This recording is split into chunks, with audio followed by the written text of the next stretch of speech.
આપેલું નહીં હોય. ક્લિયર? એટલે ધ્યાન રાખજો, એક બી ટોપિક મિસ ના થાય, કારણ કે ઓલમોસ્ટ 9 થી 10 માર્ક્સ નું આ ચેપ્ટર પૂછાશે એક્ઝામમાં. ઓકે.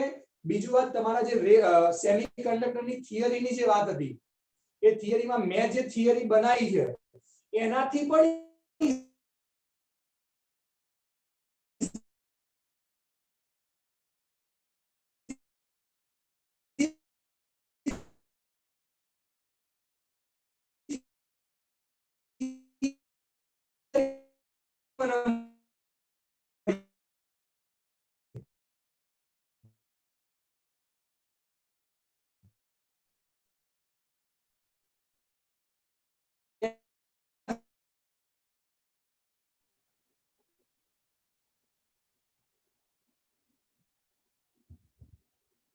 યાર 2 મિનિટ બરોબર, હું ડાઉનલોડ કરું.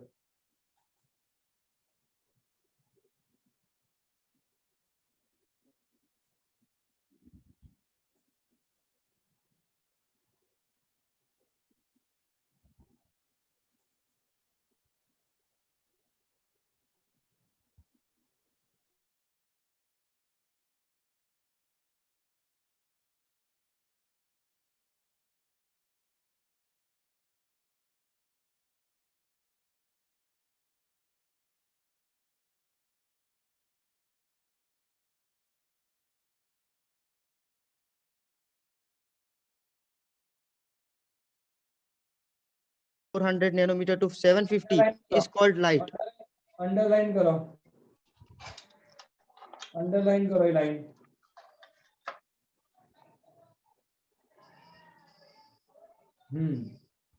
Electromagnetic radiation belonging to this region of the spectrum wavelength 400 nanometer to 750 nanometer is called light.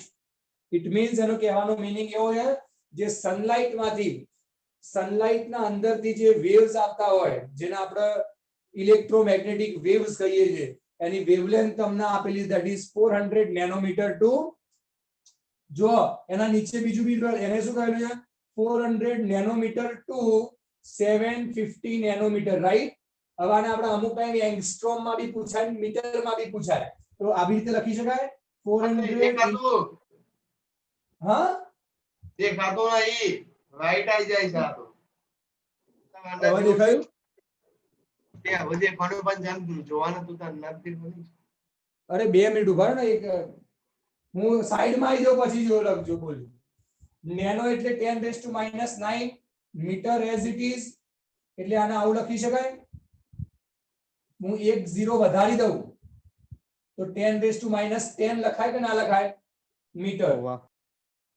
એટલે આના 4000 10⁻10 મીટર એટલે એંગસ્ટ્રોમ, એટલે 4000 એંગસ્ટ્રોમ કહેવાય આ. 750 નેનો એટલે 10⁻9 મીટર, એટલે 1 0 વધારી દઉં તો 10⁻10 મીટર થાય, તો 7500 એંગસ્ટ્રોમ.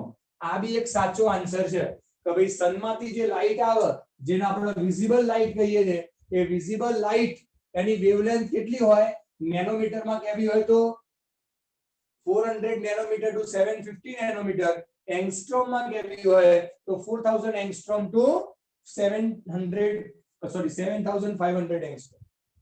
આવડશે લાઈન? આ અંડરલાઈન કરો અને એંગસ્ટ્રોમ વાળું બી લખી દો, એમસીક્યુ માં ઘણી વખત પૂછાય. ઓકે ઓકે, બોર્ડ ઉપર કપડું લગાવી દો કે દેખાય બરોબર. કેટલા લગાવી દો કપડું?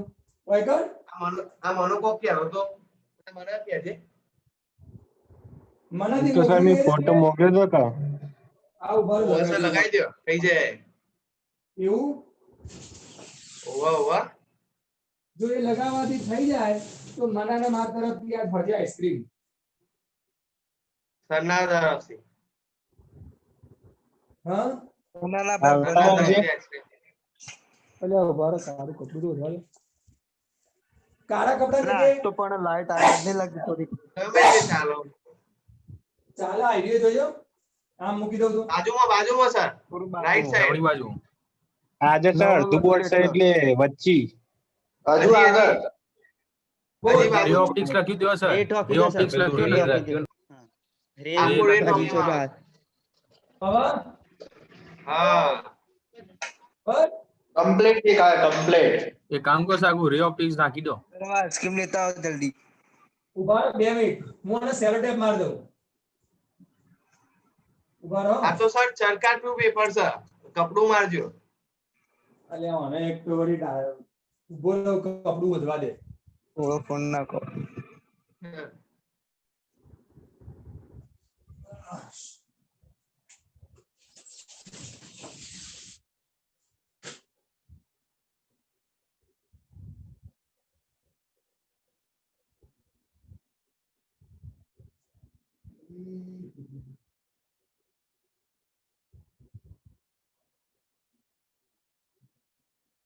કાળું કપડું જોવા મળશે આ.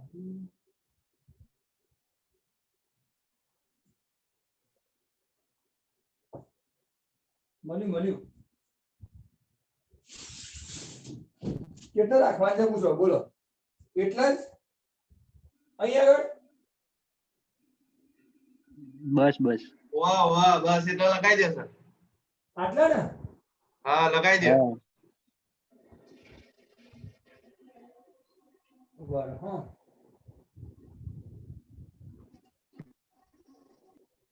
આ તમે મને પેલું શું કહેવાય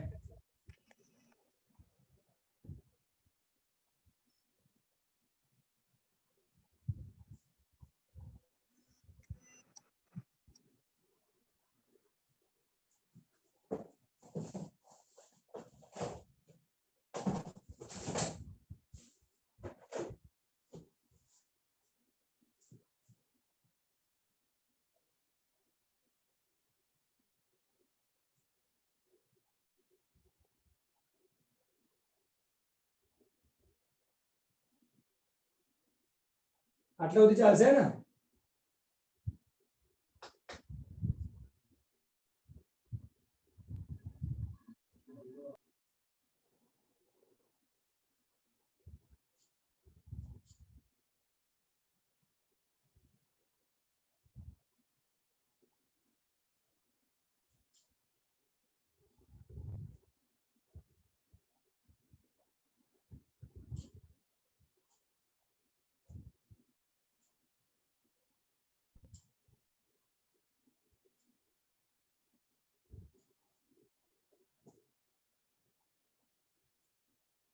બોલો હવે કમ્પ્લીટ. લાયા મને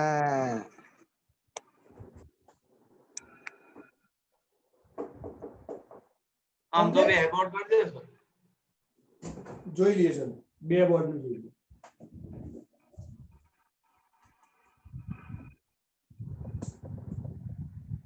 દેખો ये બે બોર્ડ હા હવ હવે જોજો બ્લર થાય કે નહીં થતું મને કહો નહીં થતું. આયા વગર નહીં થતું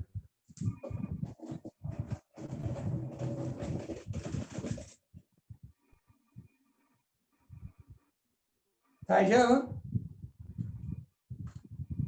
રાઈટ તો થાય સર સર થાય સર. એક જ બોર્ડ કરો એક જ બોર્ડ રાખો બે યાર હું સર્કસ વાળો છું નચાવો છો બધા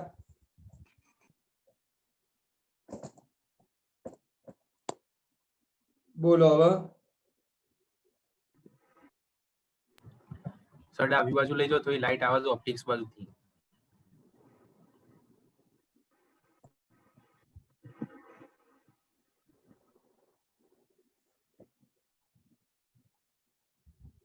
okay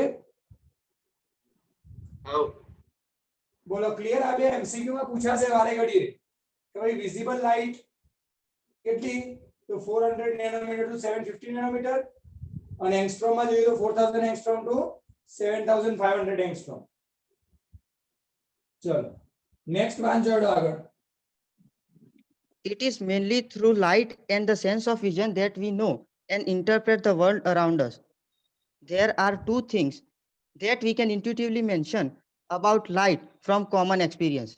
First, that it travels with enormous speed, and second, Yeah. Yes આપણને ખબર લાઈટ બહુ સ્પીડમાં ચાલે અને સ્પીડ ઓફ લાઈટ આપણને ખબર છે અંડરલાઈન કરો સ્પીડ ઓફ લાઈટ v કેટલી હોય જેને આપણે c કહીએ છીએ 3 × 10⁸ મીટર પર સેકન્ડ ક્લિયર પણ આ શેમાં speed of light in vacuum બરાબર વાંચો આગળ અંડરલાઈન કરો And second, that it travels in a straight line. It took some time for people to realize that the speed of light is finite and measurable.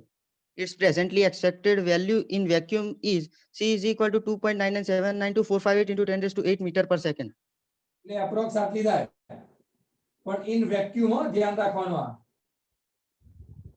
In vacuum વાંચો For many purposes, it suffices to take c is equal to 3 into 10⁸ meter per second. The speed of light in vacuum is the highest speed attainable in nature.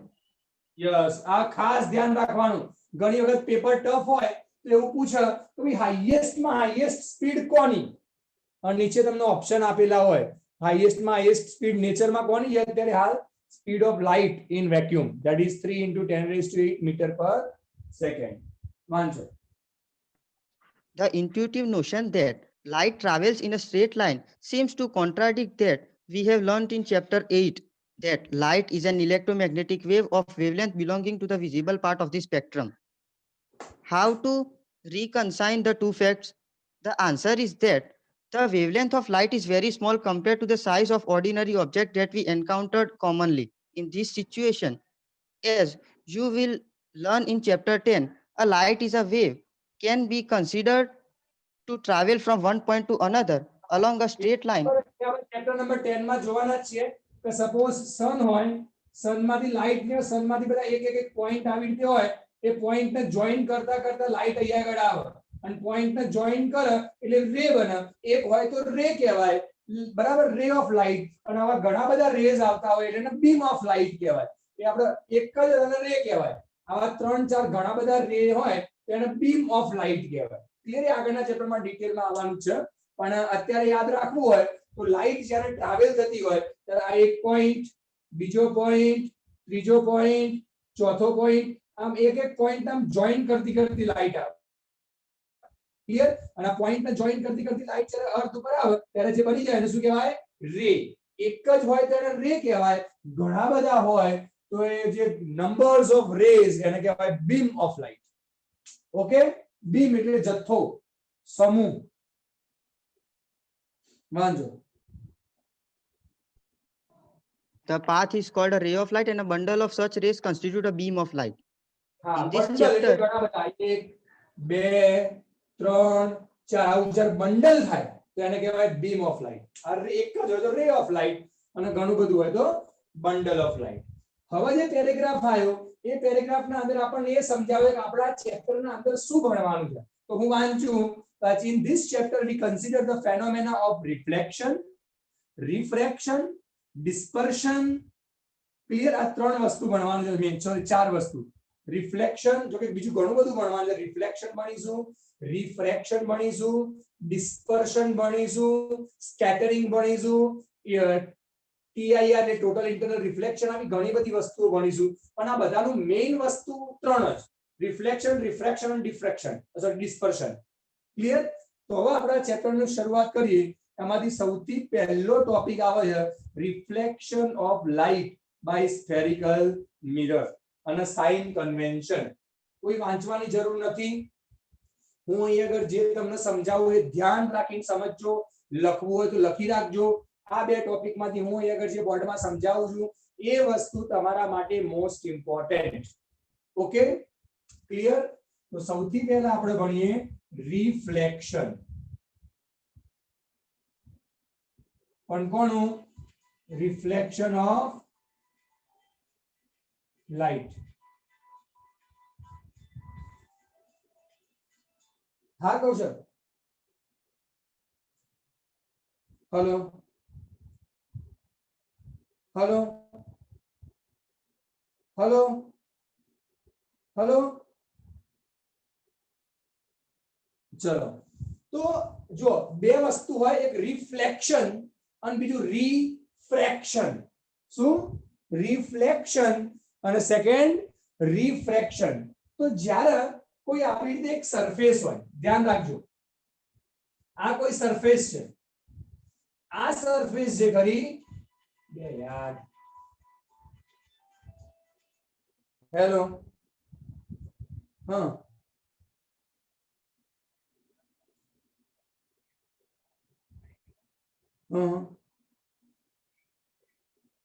O brine pump seal પુયાન brine pump ઈએન જેએચ માં પુયાન હા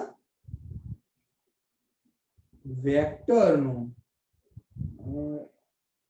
ઓ કેમ seal જતી રહી એ પેલું જામી ના ગયું હોય પીએચઈ જામી ગયો હોય તો થાય છે સીલ.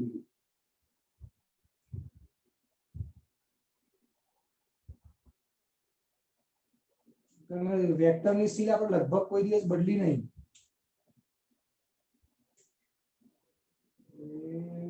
સીલ મેં કોઈ દર બદલાઈ નહીં વેક્ટર ની, જોવું પડશે.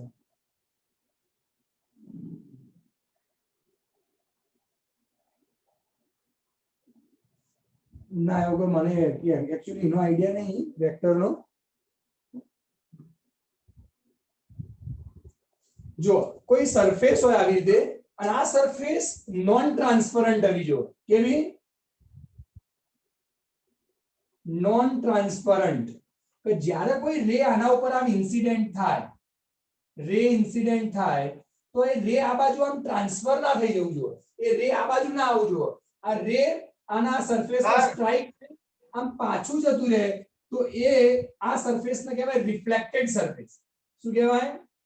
રિફ્લેક્ટેડ સરફેસ કહી શકો, નોન ટ્રાન્સપરન્ટ સરફેસ કહી શકો, કોઈ બી કહેવાય. તો આ જે રે અગર આવ્યું તો આ રે ને કહેવાય ઇન્સિડન્ટ રે. શું કહેવાય? Incident ray. આ ઇન્સિડન્ટ રે કહેવાય. આ અથડાઈને પાછું ગયું, રિટર્ન ગયું તો એને કહેવાય રિફ્લેક્ટેડ રે. અને જે પોઈન્ટ આગળ એ અગર ટચ થયું ત્યાં આગળ તમે સ્ટ્રેટ લાઈન ડ્રો કરો તો એને કહેવાય નોર્મલ. ક્લિયર? અને નોર્મલ જોડે ઇન્સિડન્ટ રે જે એંગલ બનાવ્યો એને કહેવાય ઇન્સિડન્ટ એંગલ. એને કહેવાય થીટા આઈ. જે રિફ્લેક્ટ થયું એને નોર્મલ જોડે એંગલ જે બનાવ્યો એને કહેવાય theta R. Reflected angle. Clear? Incident ray incident angle, reflected ray reflected angle, normal, reflected surface અથવા નોન ટ્રાન્સપરન્ટ સરફેસ. લખી દો આટલું. ચલો ખબર પડી આમાં? સર કશું દેખાતું જ નતું. સર હા અમે કહીએ કે theta I is equals to theta R. અરે બાપા બધું ભણાવું છું હું, પેલા આટલું તો સમજો. એ એના લો માં આવે. આઈન્સ્ટાઈન.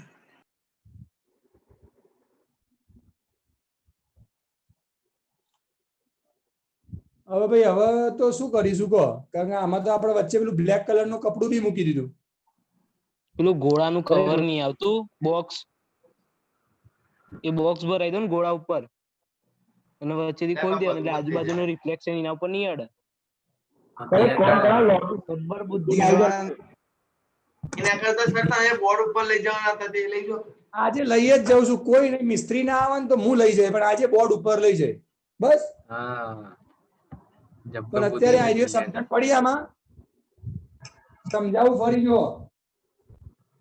આ જે સરફેસ હોય આ સરફેસ રિફ્લેક્શન ની વાત કરતા હોય તો એ વખતે આ સરફેસ કહેવાય નોન ટ્રાન્સપરન્ટ આવી જોઈએ. એમાંથી રે આ બાજુ ના નીકળી જવું જોઈએ. એને નોન ટ્રાન્સપરન્ટ સરફેસ કો, રિફ્લેક્ટેડ સરફેસ કો તો બી ચાલે. જે રે આગળ આવ્યું ઇન્સિડન્ટ થયું એ રે ને કહેવાય ઇન્સિડન્ટ રે.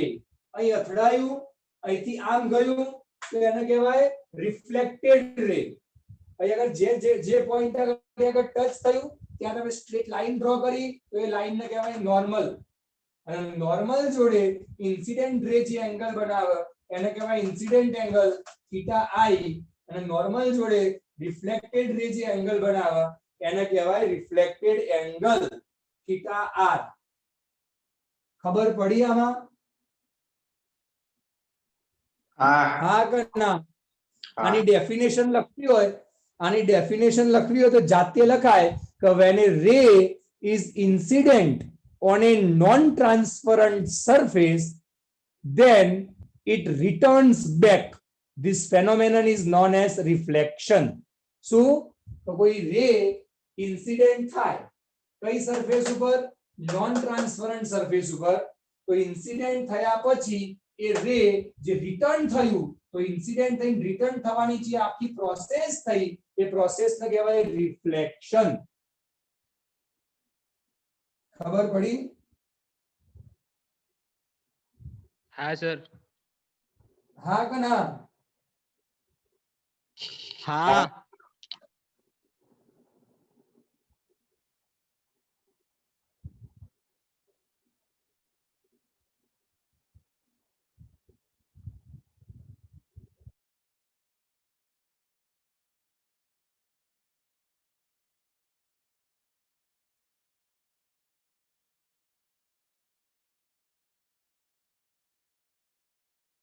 બધા ફટાફટ ના બહુ અર્થમાં રહેશે બધું.